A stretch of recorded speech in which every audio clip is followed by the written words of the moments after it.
Hey guys, how's it going? So, I know it's been a while since I posted something, but figured I'd just give you a little update on what some of my plants are doing, basically what's all in spike and what I have in bloom right now. So, as you can see right now, this is my Sherry Baby Raspberry Chocolate.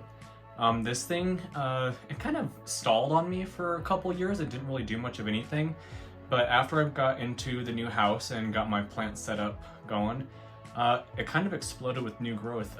Last summer, it only made one pseudobulb, but it made a really, really big pseudobulb, and it had a huge, almost 3.5, 4 foot long flower spike that was just covered in blooms. Since that one faded, it produced 2 new pseudobulbs, about the same size, and each one of those is putting up 2 flower spikes each. They're just now getting to the point where they're about to start branching off at the ends, and I'm hoping before too long it's going to actually start producing buds. But this one's going to produce a huge display, and I absolutely cannot wait to see it in bloom. Next up is my Phalaenopsis stewardiana yellow. It's actually the nobilis form, but the nursery I got it from just calls it yellow. Anyways, this guy, when I got it, wasn't looking great. It only had 1, 2, 3 leaves, and it actually had another one down at the base that fell off since. But after I got it, I repotted it into a mix of bark and sphagnum moss, which is actually serving it really well. I left the original massive roots and moss because it didn't have any smell or any decaying going on, so I just left it. It was pretty good moss that it came in, so I just basically added more to it and let it do its own thing. But since it's produced a new leaf here and a new leaf here, and it's actually giving me 3 flower spikes, the third of which is a branch off of one of the original spikes that it came with. But it's doing really well. It's got all of these new buds coming in, and this one actually flowers a lot different than all of my other Phalaenopsis in that it has kind of like pendant flowers, and I think that's really neat because a lot of my other ones, they don't do that. Actually, none of them do that. They just grow straight up or wherever the nearest source of light is, either the window behind them or the lights directly above, and then they face towards that light. I'll show you an example up next with one of my other Phalaenopsis. But this guy is, once they open, they're gonna be a really pale yellow, and I'm gonna try to open this without damaging it. The sepals have this really pretty red purple polka dotting on them. So this guy is probably one of my favorites. Again, it is a species. It's Phal stewardiana, form nobilis, or the yellow variety. It doesn't have great variegation on the leaves, but that could also be because I have it on my lower shelf that isn't as close to the light as some of my other ones. And here's the example I was talking about. This is my Phalaenopsis Tying Shin Smart, and it is the pyloric variety, as you can see. And this guy's got a little bit of an interesting story. I got this when I was in North Carolina 4 years ago, and when I got it, it was a miniature. It was really, really small, had like 4 or 5 leaves on it, and it had one little tiny flower spike that had really light pink blooms. And as you can see, these are more of like a mauve pink, not really light pink like baby pink. I'll throw up a picture of what the blooms used to look like. But anyways, this guy, I had to treat it, and I believe when I treated it, it gave it crown rot because it produced 4 keikis, and each one of those keikis developed off of the main stem of the plant, and it's just been going nuts. It's got these really nice purple leaves. Some of them even are spotted, really dark green and spotted, but that's just from the lights I have them under. And I had to treat my entire collection because I actually got thrips and scale, and I don't know how they even got in or where they came from, but every single plant, every single orchid that I have had those pests on them, so I had to treat everything. So I had to use a combination of it's called End All. It's an insect killer from Safer brand, and it does a really, really good job of killing basically any insect you can find on your orchids, both the eggs and the adults. It doesn't kill the thrips though, and I think that's how the population got so out of control, because when I discovered the scale on a couple of my plants, I didn't notice the thrips because I was mainly focused on the scale, and the thrips actually attack the buds and the flower spikes as they're developing, not so much the new growth. So all of this damage back here is from the scale, and this never developed bud blast or anything from the thrips, but a bunch of my other orchids did. And I'll show you an example of that up next here on my mini mark. But yeah, the thrips, I think that's what caused the crown rot, because I had to spray it, everything down with the end-all, and it's called leaf shine, and the leaf shine is a paraffin oil, and that's the one that kills the thrips. So I had to spray everything with the end-all, and because that is like a soapy, detergent-y type insecticide, it's really loose and watery, and it settled into the crown of a lot of my Phalaenopsis types, and I must have just missed dabbing the water out of that one. But yeah, developed crown rot, made 4 keikis, and each one of those keikis has exploded with new growth, and each one produced a branching flower spike and gave me this absolutely magnificent show. There are so many blooms. I can't, there's very well over 100 blooms on this thing. But yeah, this is the best show I've ever gotten out of a Phalaenopsis I've ever had.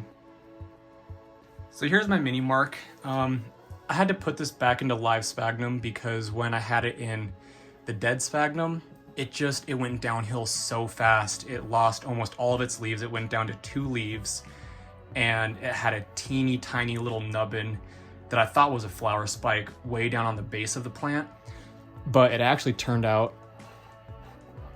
to be a keiki.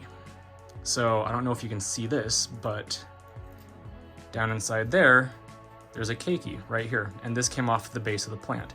So it's a basil keiki, and I was not expecting it. I was expecting it to be a flower spike, but ever since I put it into the live sphagnum, it's made all of these roots. I mean, an absolute mess of them in there, inside and out. And the blooms on it are just absolutely spectacular. I mean, the pink and orange spotting, the orange on the lip is just phenomenal. And this used to have a little a scent to it. It was almost like berries, like a berry type flavored candy is almost what it smelled like, but it doesn't have that now. I think it's because it's been stressed, and this is the first rebloom I've had on it in years, almost 3 years now. But as I was talking about the thrips before, it actually had thrips not too long ago, and this bud fell off, and I think I'm gonna lose this one because it's yellowing. When they come out, they should just be pure green with this orange lip inside, and this one does not have that. It's just turning yellow. There's no orange developing in it, and it's really, really soft. But that's a product of the thrips. And you can kind of see the damage, the scarring from the thrips. There's a bud right there that isn't gonna do anything. The thrips lay eggs inside the flower buds, and they eat their way out of it basically when they're larvae. But I think I've got them all treated now. Everything should be okay. And this is the first time it's ever made a double flower spike for me. And it's also making a basil keiki, which at some point I will divide from the mother plant. Alrighty, and up next is a really tall one. This is my Epidendrum Lakeview Angel. This is one of those orchids that I brought back from Hawaii 4 years ago when I was an inexperienced grower. And this actually came back from a really small division that I managed to keep alive for 3 years before it really did anything.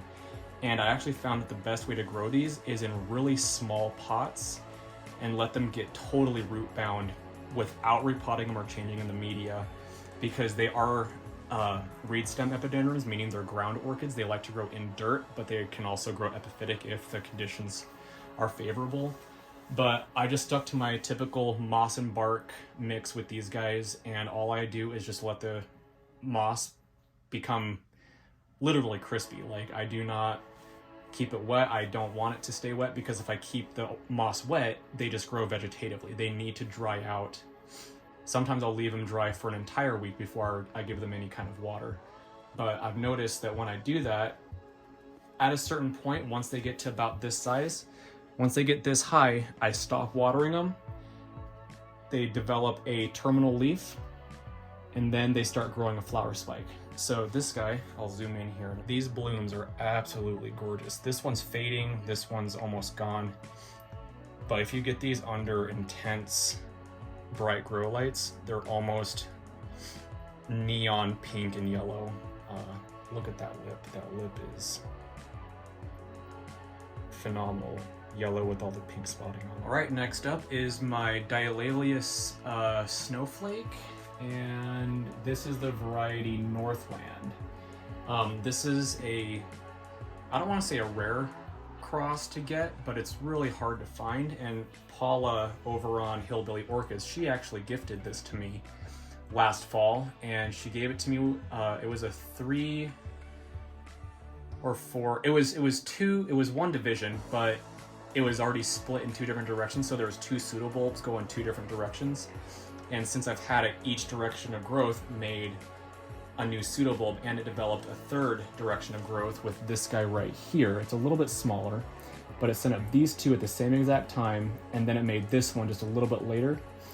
And these blooms are just, I don't have words. They're not white, but they're not pink. They're a mix of both.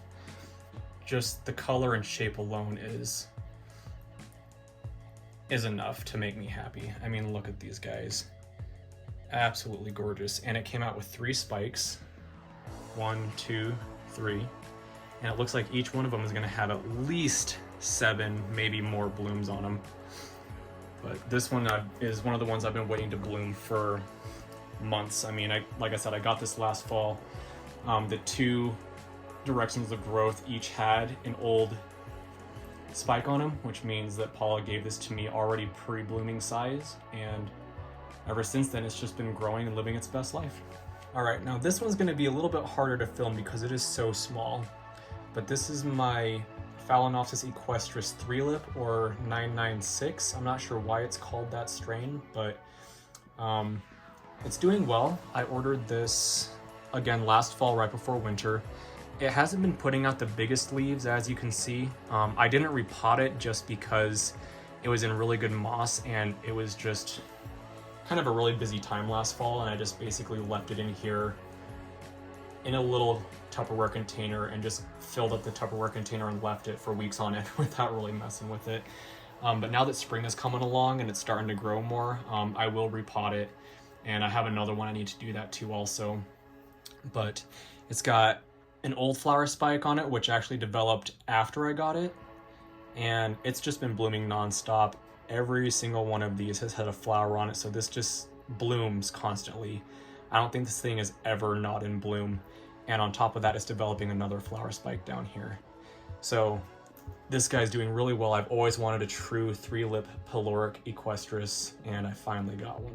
Now here we have another really small orchid. This is the Phalaenopsis Blue Star Summer Rose, or Summer Rose Blue Star. And this I actually got for free. They sent this to me as a gift when I made an order. And it was one that I originally wanted a long time ago, but never made the commitment to buy. It's supposed to be really, really fragrant, literally smell like roses. That's why it's called Summer Rose. But this one doesn't have a fragrance, and it could be because this is the first time it's ever bloomed. It could also be just not the right conditions for it to bloom. As you all know who watch my channel, my growing environment is very, very dry. I have to supplement humidity when I can with little humidifiers, and the humidity is never above 30% in my grow space, which is why I grow everything in moss, for those of you who don't know or are new to my channel. But it's doing really well. It's grown these 2 leaves since I've had it, and it actually 3 of them. So this one, and this one have grown since I've had it, since I got it last fall, but this is the first time it's bloomed, and the blooms are they're very delicate, but they're very sturdy at the same time. They have a lot of substance to them. I'm just waiting for that scent to come through because I cannot wait to see what this guy smells like. All right, here's one I haven't showcased, I don't think ever, mostly because it only blooms once every couple of years. And this is the Geoho's Pink Girl that also suffered from thrips. And this is the peloric version that I got from Norman's Orchids. I went there in person and was allowed to go through their collection, all their greenhouses, and pick out the exact plants I wanted instead of ordering them online. And these blooms are just something else, and they're so peloric. They're almost, each flower is missing a petal, or the petals are joined. So this one only has one petal, or it's got two petals, but they're joined to the sepal, one of the sepals. So it's just basically got a lip and 3 sepals, and that's it. This is supposed to have a scent to it. It doesn't. Again, I don't think it's humid enough in my room. I need to get my humidifiers going, but this was another victim of the thrips outbreak. As you can see, all these dead and crispy little flowers here. And this one, when it does bloom, it just blooms its heart out. I mean, it does these multiple branching flower spikes, and the purple hue to the leaves is something none of my other orchids do, and I absolutely love it. All right, and last but not least is my Trichocentrum Ollie Palmer. Now, this one I'm really proud of because I got this almost a year ago. I think I got it end of April, early May last year, and it never grew a flower spike. It produced 4 pseudobulbs, or 4 new growths.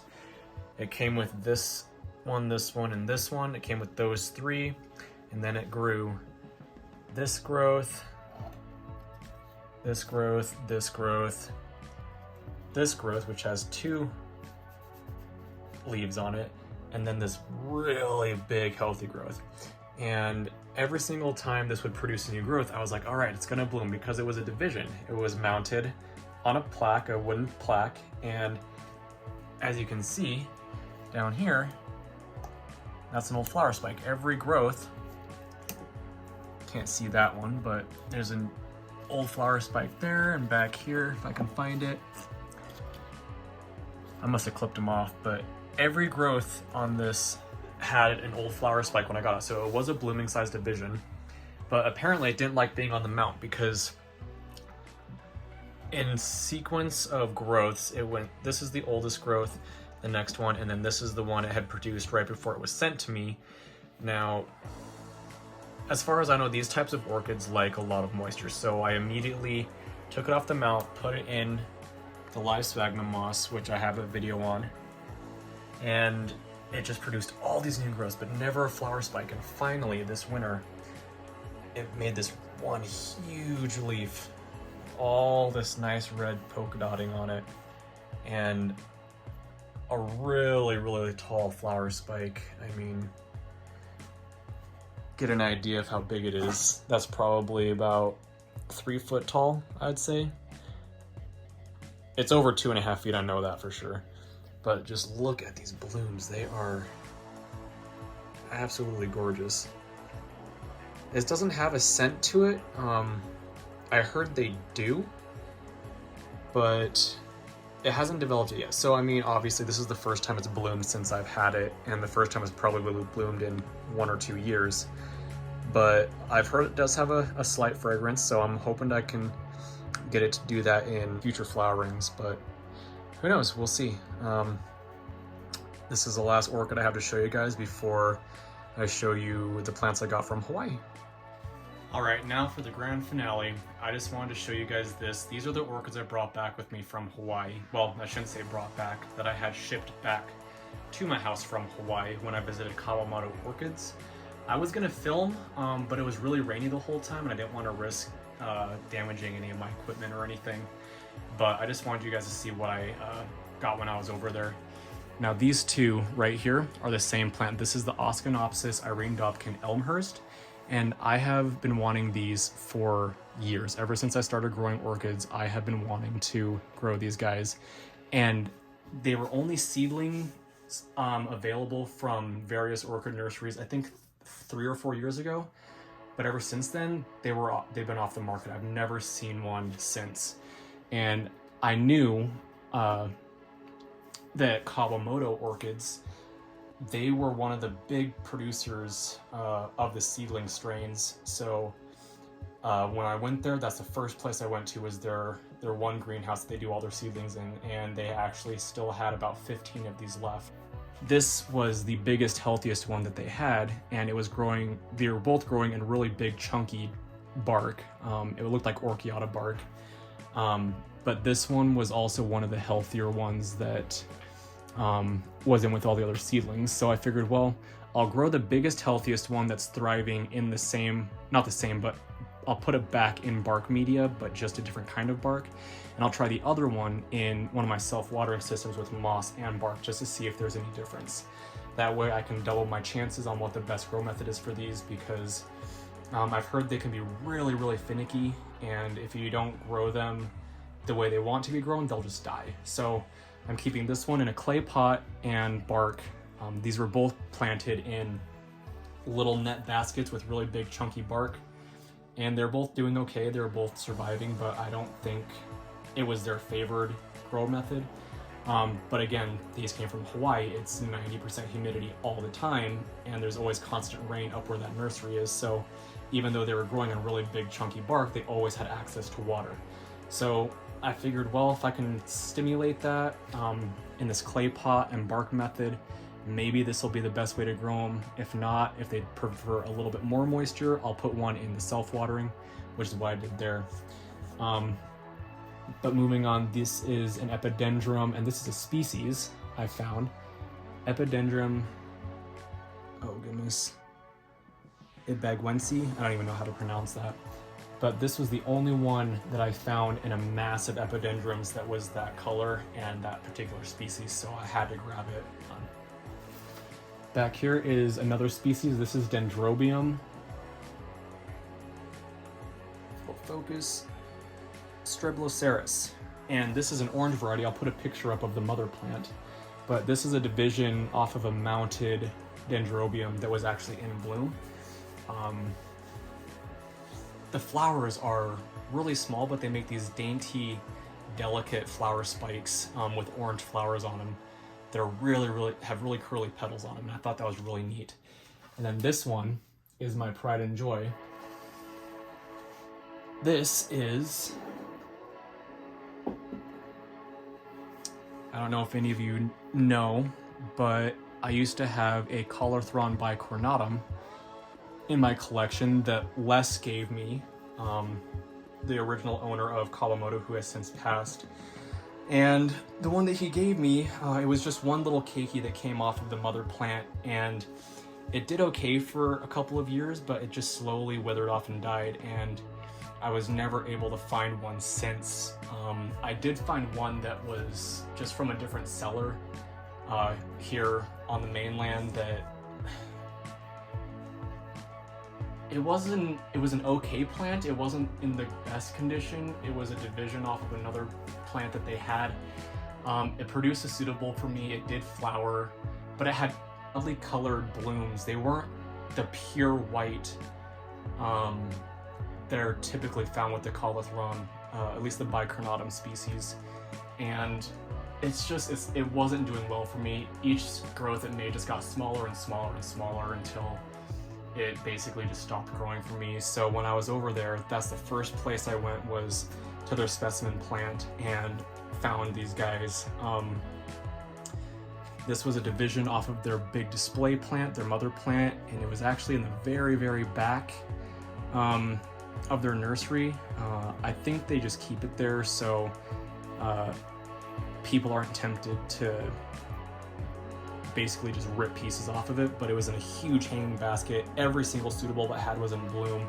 I wish I'd gotten a picture of it, but again, I didn't want my equipment to get messed up, so I wasn't able to nab a picture of it as it was raining almost the entire time I was there. But I was able to get another division off of it, and this time I got a mature 3 suitable division, and each one has bloomed since, and it has a brand new growth coming off of it here. So hopefully, fingers crossed, this one does a lot better for me from here on out. And this one's just really sentimental to me because, again, one, I just really like the orchid, but two, Les, the previous owner of Kawamoto Orchids, is the one who gave me an original division of the plant, and as far as I know, I'm the only one he's allowed to do that, so I just feel really honored that I was able to get one of these again. So this has been my little orchid update and everything that's in bloom and orchids that are new. I'll see you all next time. Thanks for watching. Bye, guys.